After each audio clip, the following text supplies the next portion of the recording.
So here we are, Eleanor. This is Eleanor Reissa.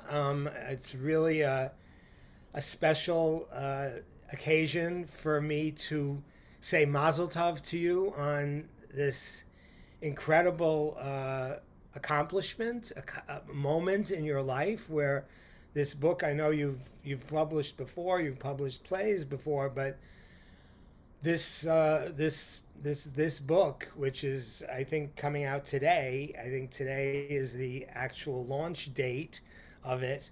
Um, is a pretty significant accomplishment, and I have to say that you know it may it it may have to do with how much I know you and love you that I couldn't put it down, but I found the story and the style, the writing style, incredibly engaging and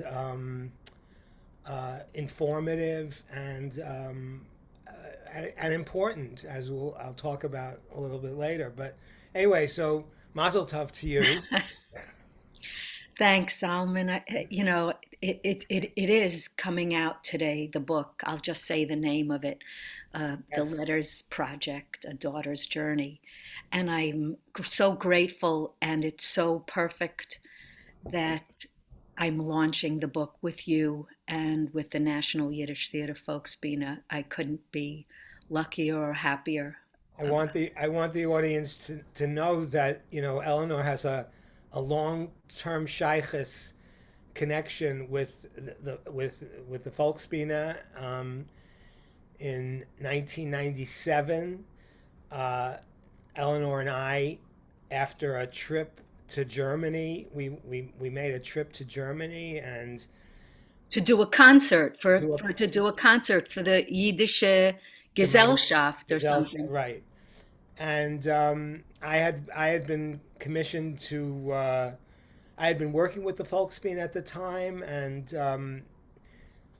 I I suggested to Eleanor. I said, "What if? What if?" Because we had already done "Those Were the Days" on Broadway, which you directed and got a Tony nomination for.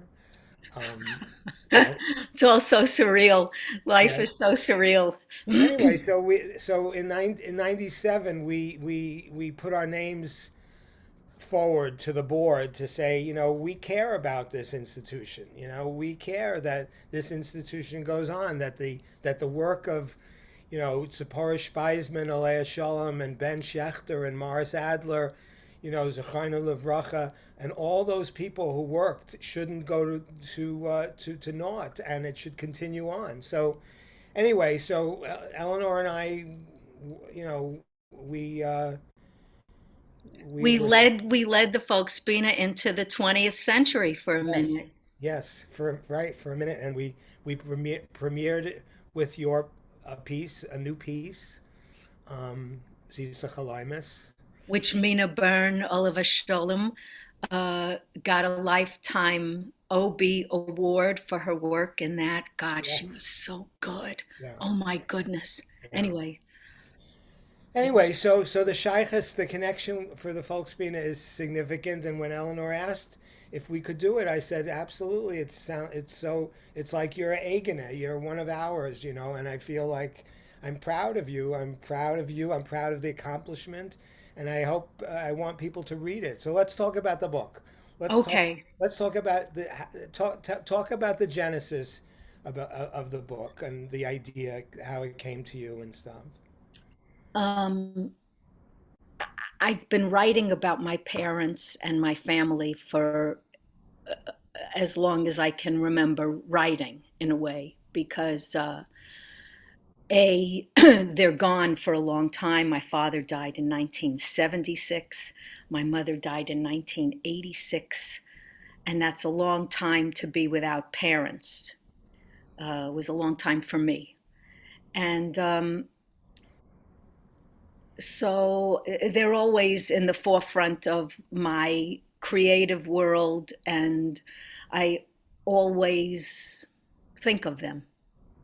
So when my mother died in 1986, at the age of 64, I found in her lingerie drawer a beautiful pocketbook, an old pocketbook.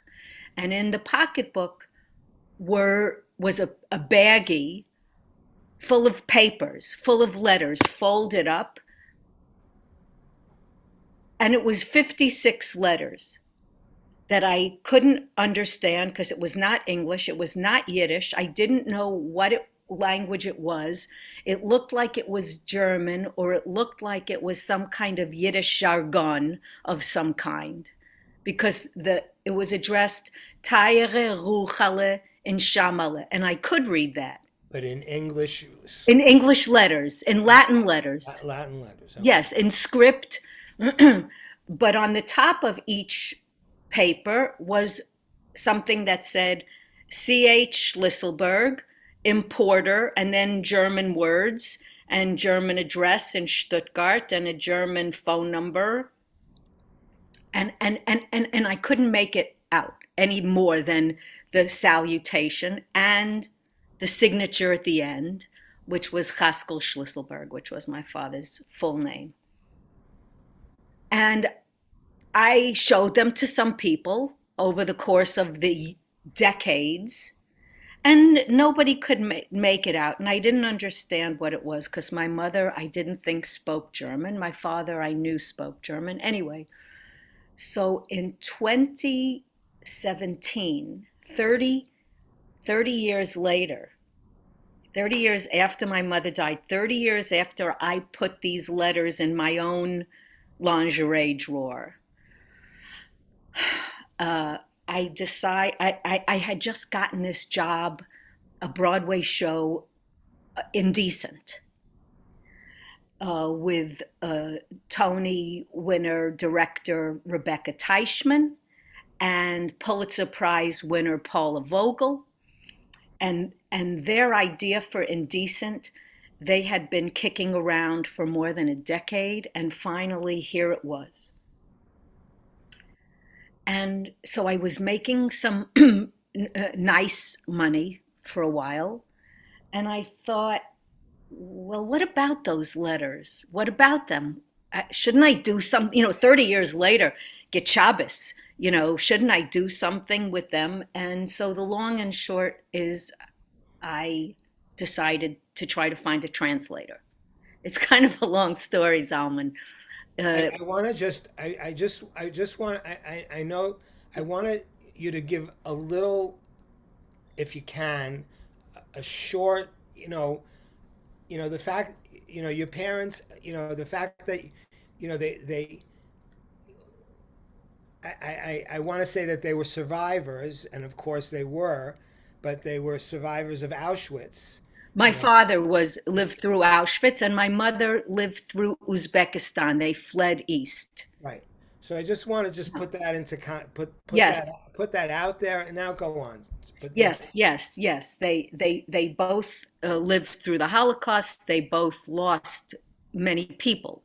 And they were in America at different times, right? Yes. Yes. Yes. So Yes. okay, you Yes. go on about the letters. No, 'Cause no. the Well, letters- so I mean, but in truth, I didn't know any of. I didn't know when my father came to America, and I didn't exactly know when my mother came. Although I did think it was 1949 that she came, and in fact, it was 1949. So I was trying to figure out how can I get these letters translated? I went to YIVO, I went to Leo Beck Institute. It was going to call, there were 56 letters written on both sides of legal sized paper. So to shorten it a little, I found a translator, a young woman who was the girlfriend at that time of a klezmer singer, and she agreed to translate the letters. Her name is Yeva Lapsker. And the klezmer singer Is Dan Kahn, right. and she is now his wife. But then in 2017, she was his girlfriend. And I met with her. She agreed to translate the letters. Okay, good. So I gave her 10 letters and fine.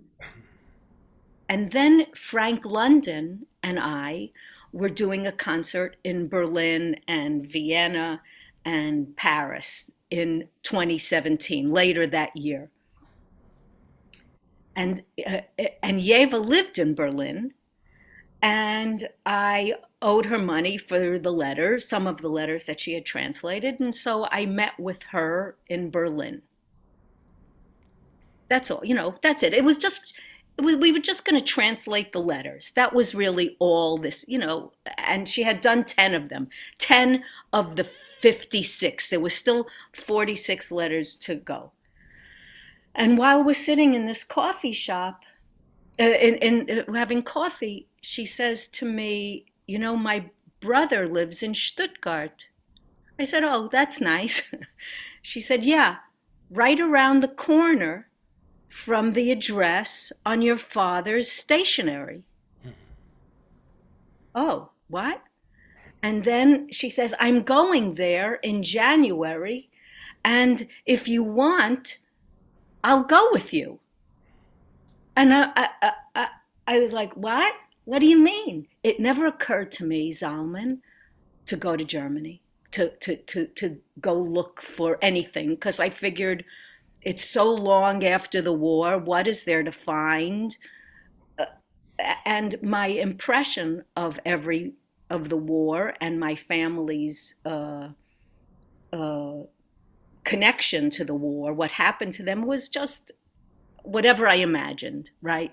It was just from the photographs of people, some living, some dead. Because your father didn't speak to you, didn't speak to you about it. No, I mean, and also, he died in 1976, which was just 30 years after the war. Who really figured that at the time? Right. And it was before the Shoah Foundation. It was before people were talking. People still weren't talking. Hmm. So no, nobody said anything.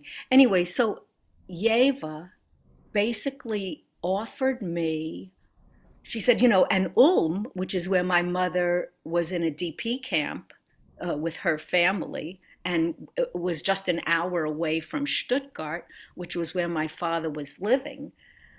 She said, we can go to Ulm too. And I es mir käme nicht da reingefallen in den Kopf. It never entered my mind for a second, which is kind of shocking, don't you think, Salman? Well, no. I mean, you didn't see a project yet. No, I didn't see it. I You didn't didn't see a, see anything. you I didn't see a thought, project. You wanted to get to the heart of the letters. So, but then oh, what? so she offered me this opportunity to go with her to Stuttgart and Ulm for a few days in January of 2018. And I came home from Europe, that tour with Frank, and didn't know what to do. I didn't know if it was just going to, a month and a half later, this was November. And then I got a phone call from a friend of mine in Israel, a writer, translator, who was going to open up a residency for writers. And he said, hey, at the end of January, I'm opening up my hotel for a residency. Are you working on anything? And here's the deal. Just get there and 2 weeks in my boutique hotel, and you can work on whatever you're working on. So anyway, uh, that was it. That was that. Yeah, And yeah, I decided I'm going to go to Germany, and I'm going to go to Israel, and yeah. I don't know what for or what to follow the letters, I thought. And Frank's booker and friend, Lutz Engelhardt, we met him when we were in Berlin, and Frank had mentioned the letters to him, and Lutz had said, well, if you need any help, let me know. And so I wrote him, and he turned me on to a couple of people, and then it was just like an unfolding of this. That you can go here, you can go here, you can see this, Right. this. There are these papers, there are these documents, and and that began the Odyssey. And the incredible experience of, in fact, meeting some people who had a direct connection with your father. Can you talk about that a little? I mean, it was what my editor said that this so the book is a journey, right? It's this trip that was just meant to be about the letters, but and I had no, I'm not a researcher. Understatement. I'm pretty much a operate by the seat of my pants, and so and my ignorance was pretty palpable. I mean, I didn't, most people know that if you want to investigate a person from the Holocaust, there are agencies, especially now with internet and things like that. You can find out things. Hmm. It didn't even occur to me to ever do that. I just, well, I know this, I know, I think this, Right. um, so I had in the so the letters it's it's hard to know where to begin, really, I'd but love to, I'd love to hear an excerpt of a letter.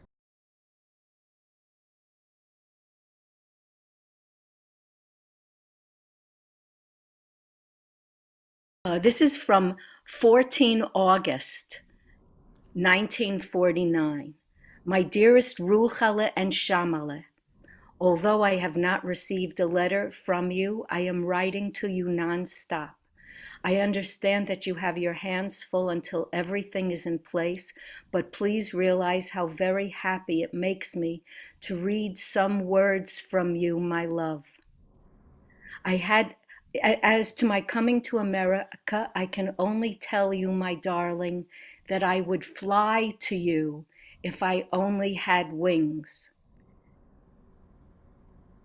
So already, dus de haget mach. I mean, I'm reading, and my father, who worked in a paintbrush factory as a bristle dyer, so his hands were black always, Mm-hmm. and het galbet via pferd, he worked like a horse, and then he had strokes and had never remarried. My parents were divorced. He never remarried. He had a horrible life. His English was terrible. His teeth were, I mean, he was far from a man you would say, oh, yes, this is my father. I mean, he did not look like an American. He did not look like the fathers from books with a pipe or a suit. So here, my father, who I thought was fairly illiterate, is writing to my mother, I would fly to you if I only had wings. And I think, wer is das? Who is that? Wow. Wow. Who wrote that? And these letters, many of them, I mean, uh, and Yeah. and then he writes, we know it's been very difficult for both of us. We cannot lose faith. And the most important thing is that if God will grant us both health and patience, we will very much cherish each other. I hadn't realized how beautiful it was to get on the express train, and in little more than an hour, we would see each other, be together, and talk. Now we are so torn apart, but in our thoughts, we are even closer than before. How much I thirst for you and all of our beloved ones to come visit me, and for the train to come soon so that we can be together again. Who? What? Tell us about your siblings, because there was a There are two brothers two older brothers. because both my mother and my father were married before. Mhm. Um, and my mother had a son, Seymour, who is 80 and lives in California. And my father had a son and a daughter, but the daughter and the wife were killed. And the son, Harry, who is 90, who lives in England, who had been sent on the Kinder transport in 1938 when he was 7, just after Kristallnacht. And so, um, so that I didn't learn about Harry until I was 13 or 14 because he married a non-Jewish woman and changed his name to the people who raised him when he was in England. So my father stopped speaking to him for 13 years. But then he told me about him, and since I'm 13 or 14, I'm in touch. I see Harry, except now for COVID. I see him once a year. He and his wife, and um, so the book was just it was just the letters.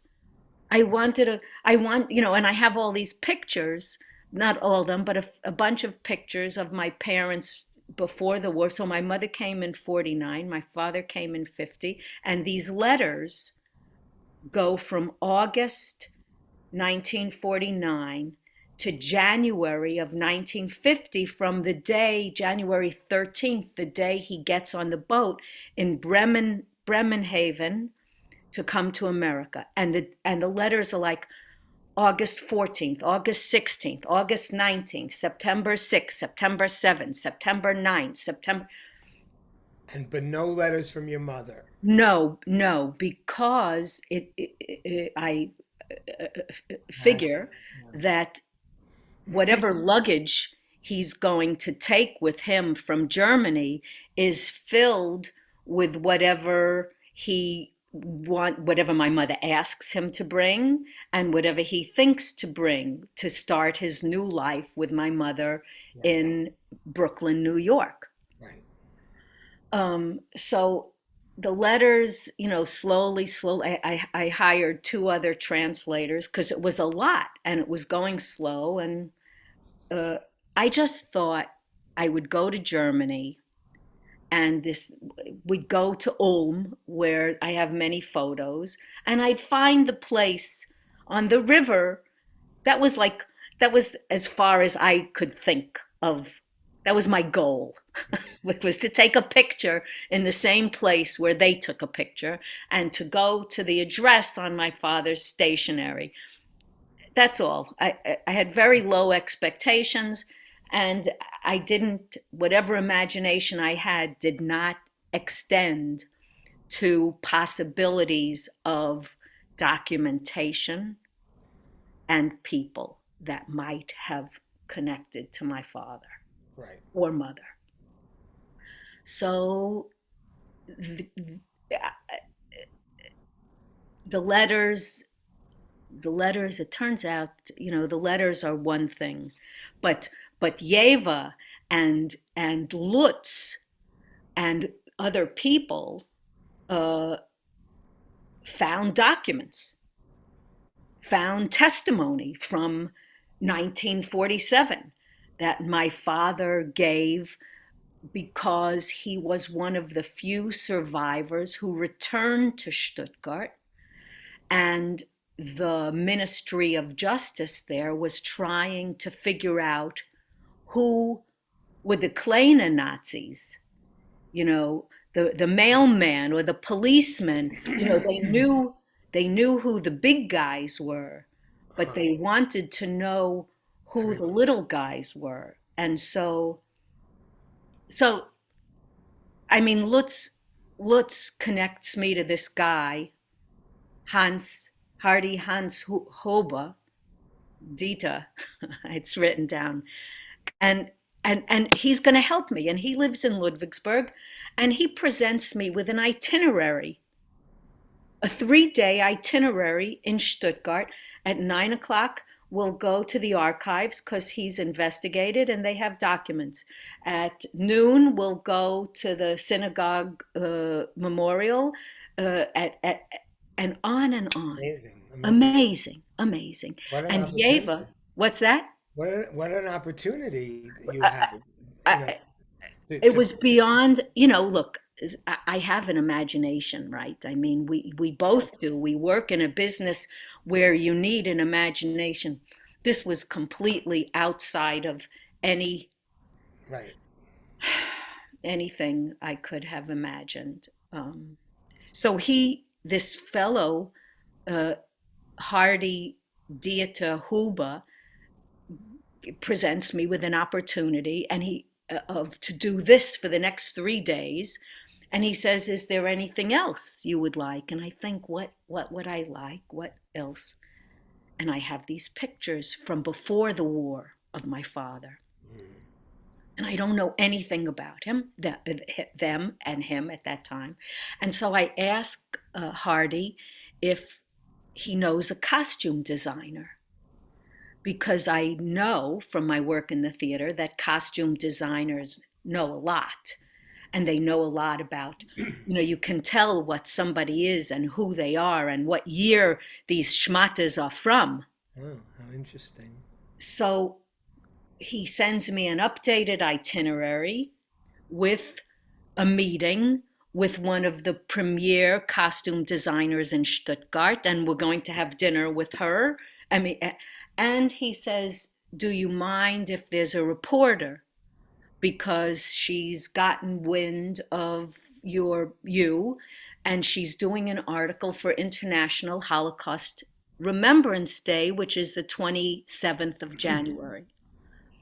And as you know me, I think, sure.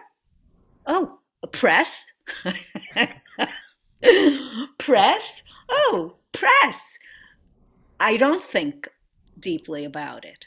I don't think, what will it mean as I go through Germany to have a reporter, not a gossip columnist, or but a reporter, an emisstic, somebody who's interested in information, not just somebody who wants to do PR about me and my career. I say without thinking, sure, great. And then I call my brother Seymour in California, ask him what he remembers about Germany. I talk to Harry in England, ask him what he remembers. I call Sam Norwich, because I think I don't know anything. I don't know anything. I Sam just, Norwich is the former publisher of the Forward. former publisher of the Forward, and he himself was born in a DP camp outside of Ulm. Feldafing, right? Yes, yes. So I meet with him, and he's terrifically helpful to me, terrifically, and tells me things. So, and then goodbye, goodbye, America. And I go to Ulm to meet with Yeva. And both, I was thinking about this, and the book, as I wrote, these events kind of happened to me without knowing anything. And that's kind of how the book is written, as a little bit of a right foot, left foot journey. Ich weiß nicht, was kommt morgen. I don't know what will be tomorrow. I don't know what will be in these documents. I don't know. But that's kind of somebody described it as a mystery novel. And it kind of reads like that a little bit. And that's one of the engaging things about it, that you don't know. You don't know what's going to be next. But I wanted you to, if you could focus on that person that you had an itinerary, right? and you thought you were going to meet with this person for an hour, right, or Oh, whatever. you mean Eve Warsher? Yeah, whose name you saw in a letter, right? Yes, yes. Tell us. So Yeva's translating these letters, and there's this name, and each time she writes the name, she spells it differently because it's all in my father's handwriting, and Mhm. a name, is it Warher? Is it Wash? Mhm. And each time it's spelled differently, and and we're scheduled to she makes an appointment for us to go to the synagogue there in Ulm, which is brand new. And of course it's brand new because it was burnt down to the ground on Kristallnacht. And the rabbi there is an Israeli by birth.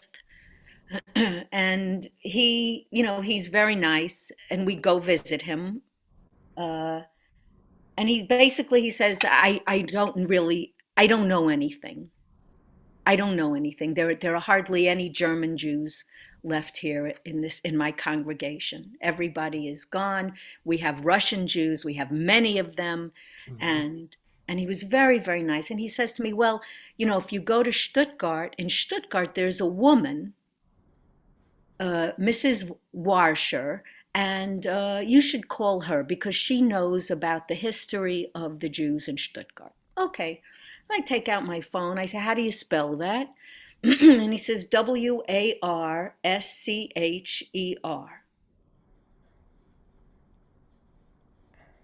And I look at Yeva, and she's writing down. And I think, wait a minute. Wait a minute. Is it possible? Okay, but I don't say anything. We finish with the rabbi. We go outside. It's nighttime. And I have photos in this envelope that I brought with me. And there's a photo I remember of my father and another man. And on the back of it, it says something like, remembering our visit to Schwarzwald, Josef Walsche, 1949, something like that. And I say to Eva, did you catch what he said? She said, no. I said, take a, and I took out the photo, showed her the back, and she said, oh my God, right? So turns out the next day we're going to Stuttgart. And we're going to Stuttgart because we had just learned that there's documents that even Hardy hasn't told us about in the archive in Ludwigsburg near Stuttgart, and we must go because there's a lot of documents there. So Yeva sends an email to the address of Mrs. Washer, and we don't hear anything back. And we get to Stuttgart. We drop our luggage in the train station, and we have a little time before we take the train to Ludwigsburg. And I call the phone number that the rabbi gave us, and someone picks up the phone. I say, Mrs. Varsha? She says, yes. I said, my name is Eleanor Reissa Schlisselberg, and my father survived survived and lived in Stuttgart during the war. Yes, I'm wondering, if I can get any information. Yes, he knew a man named Josef Varscher. I'm just wondering, do you know who that is? Silence. And she says, he was my father. He was my father. And Yeah. so we speak a little bit on the phone, and she allows me to go see her the next day, the next morning. She was reluctant. She was reluctant. She was reluctant. I said, could I come? And she doesn't answer. I say, just for a short time. She says, yes. And she says, yes, come at 9, blah, blah, blah. By the way, how old are you? She says. I said, I'm 64. She says, me too. She says, when were you born? I said, May 1953. Me too, she says. May, also May? 5 days before me, Zalman. So this is all, I They mean, know, did the parent, did they know, he was my father's friend. So the so, next day I go to see her yeah, in her office and I bring the letters and I show her where her father is mentioned. yeah, And she's reading the letters as even length a newspaper. She's reading easily, handily. She's reading the letters. Oh, your father had such a nice handwriting. And it's like, really, really? And she says, oh, look, uh, he mentions Helfer, a person, Mr. Helfer. I said, do you know who Helfer was? She said, oh, yes, Helfer was my uncle, my great uncle. Oh, and mentions Orfner. You know Orfner, you know Helfer, and her mother is still alive. oh, wow, I mean, and her mother was a kinder transport also. Her mother was a cousin also to her father, like my mother was to my father. I mean, did you meet the mother? Did you meet the mother? no, no, because she was. I only saw her that day. I didn't see her again, Mhm. Miss Warsha. She, it turns out, was not married, Mhm. and that's why she had her father's name still. Uh, But if my father, I I recognized then also, my father in America was a lonely man. He had nobody really. He just, it was given an Albatura, and that's it. He worked, and my parents were divorced, and he had nothing and nobody, and he was here always a grine, always a goonished, and there, you know, Joseph Varsha turned out to be the head of the Jew. He became the head of the Yiddish Kehila. Gesellschaft there. He was a big cheese in Stuttgart, and my father, was his friend, and these other men were his friends, and he had friends. Right. And he came to America to be with my mother, to be with his beloved, which, didn't turn out so great. So meeting her, it was just so many things. And then there were documents and that we found, and that, yeah, all in German. Right. So Yeva, we were stymied because I was so completely dependent. It's not like we could both look through these files of documents, files about my father, files about his first wife, files about his daughter, files about his brothers, about, Right. And also the testimony to the Wiedergutmachung, the reparations yeah, committee. I mean, you that's know, so I mean, we found these files, and it wasn't all for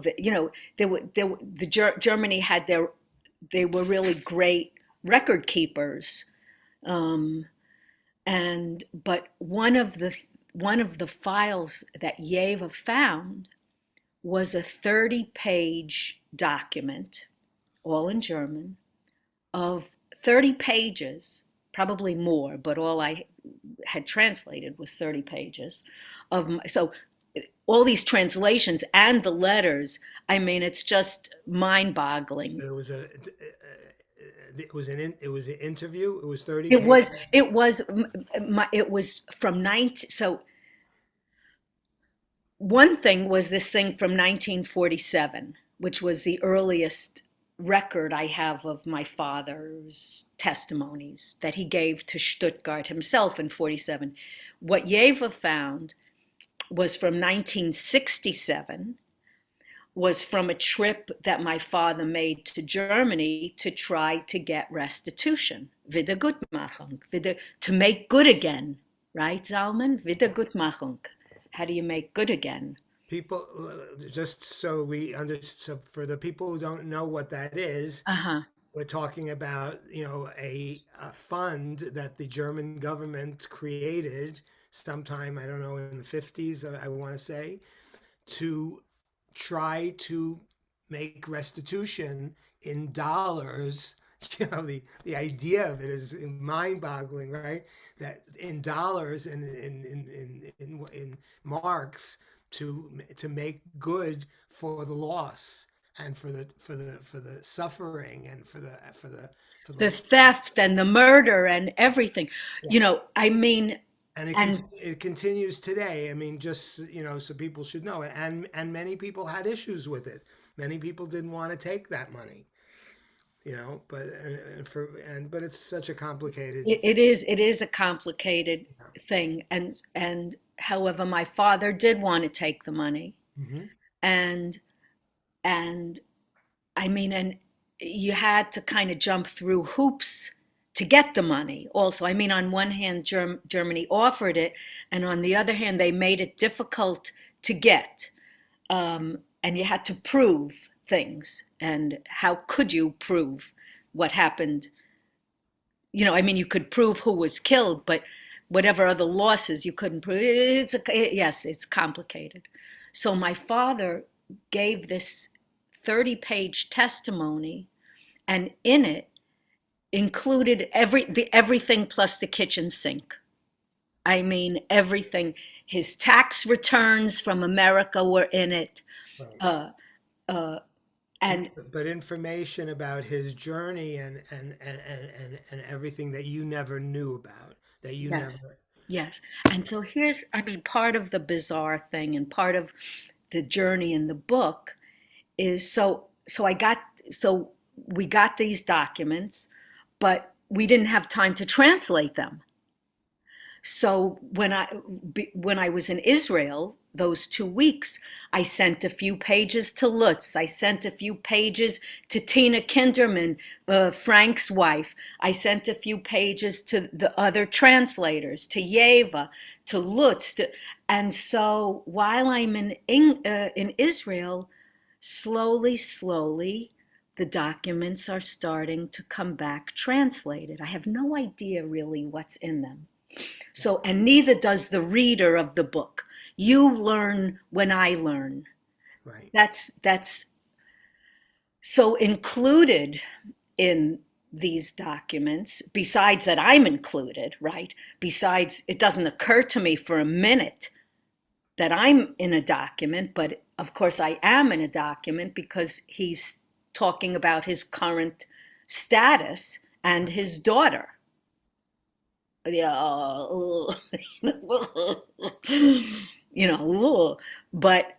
but in the document also is what happened in Auschwitz in terms of the train, why his wife and first daughter were killed before he was killed, and where they went, how they were transported out of Stuttgart before him, a year before him, and he kept getting plucked out of the transport because he was a good worker. I can't even imagine this, even though it talks about it. And they're killed, and then finally they have to make Stuttgart completely Judenrein, Jew-free, and he's finally transported in February of 43 to Auschwitz. And in this testimony, he talks about that. He talks about the train and that. So already, Yeah. already there's that.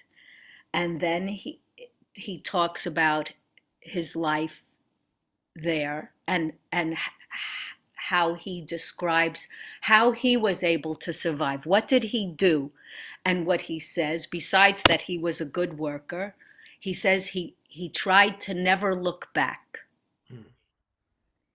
To look back, he said, the psychiatrist who interviews him says, anyway, and and he talks about what happened to him in Auschwitz, which were details that you read about other people. Yeah, yeah.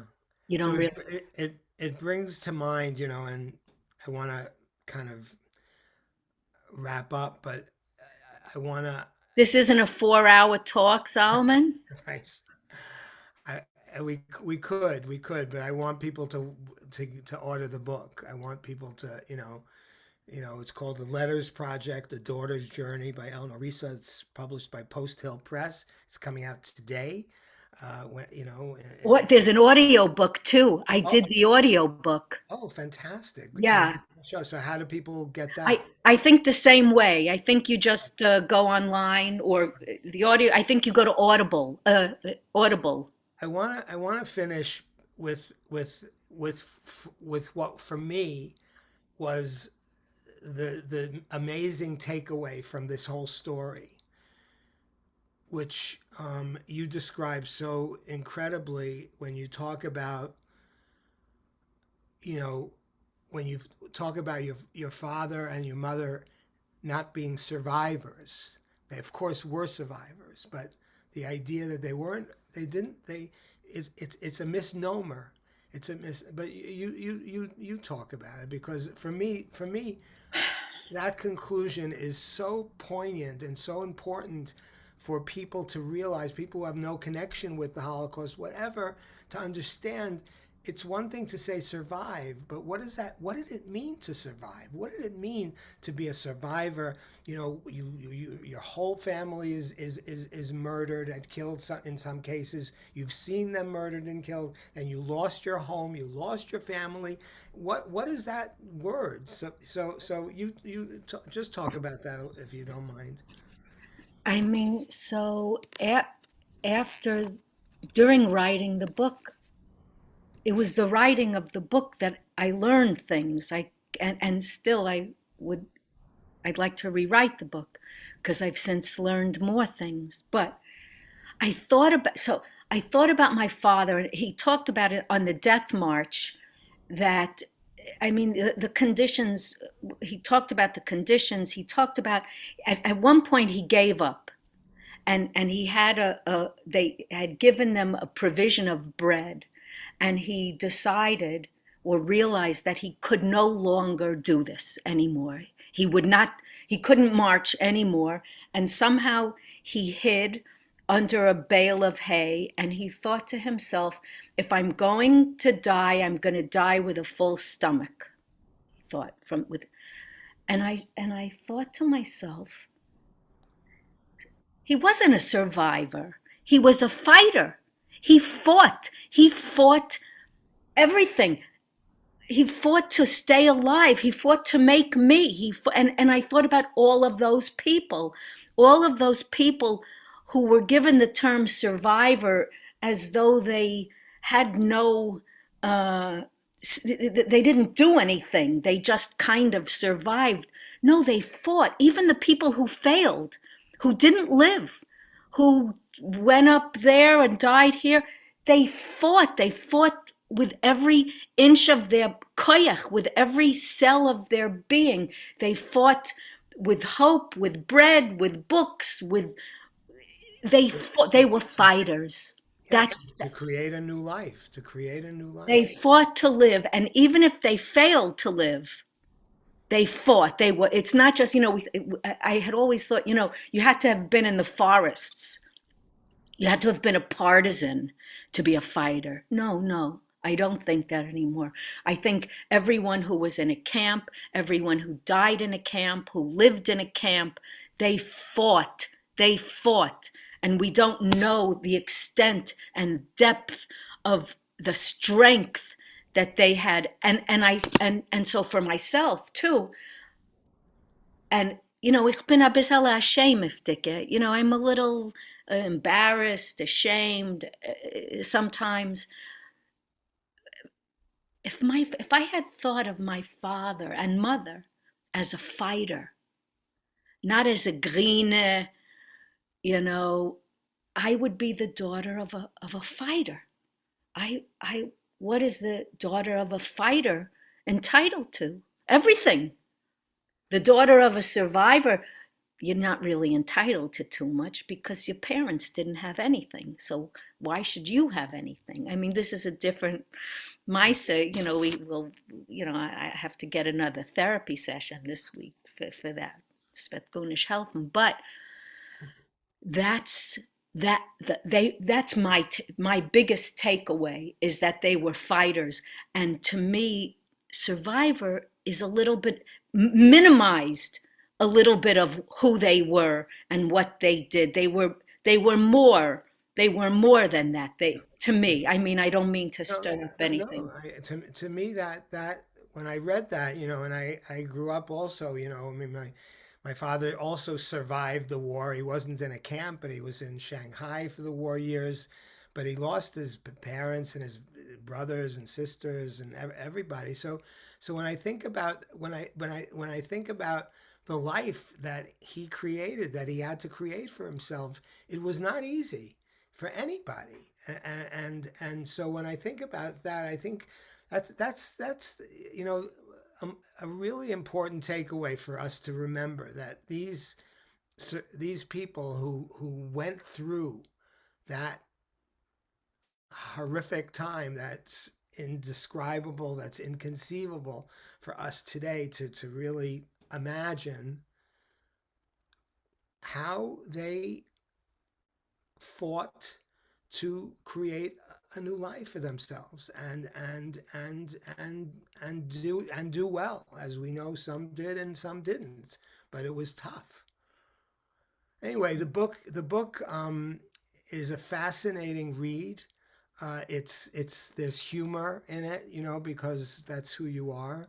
You have that, wonderful, raconteur kind of style, and that's how it reads. And I urge people to look at it and to read it, because it's another story. It's a different story. It's a different story, and it shows uh, you know on another level, how your life has been informed by that. Your choice to do this.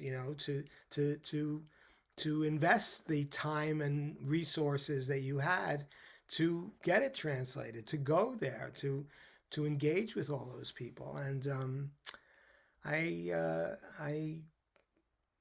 congratulate you. I wish you mazel with it. I hope it becomes, A uh, movie. a movie, absolutely. And so the book. Meryl Streep is Eleanor Reissa. What's wrong with that? Right. It's called The Letters Project, and written by Eleanor Reissa, published by Post Hill Press. It's out today. You can order it online, Amazon, etc. All those, whatever, wherever you get books. And I urge you to read it. And I want to tell you, Eleanor, um, I feel like, we've known each other for close to.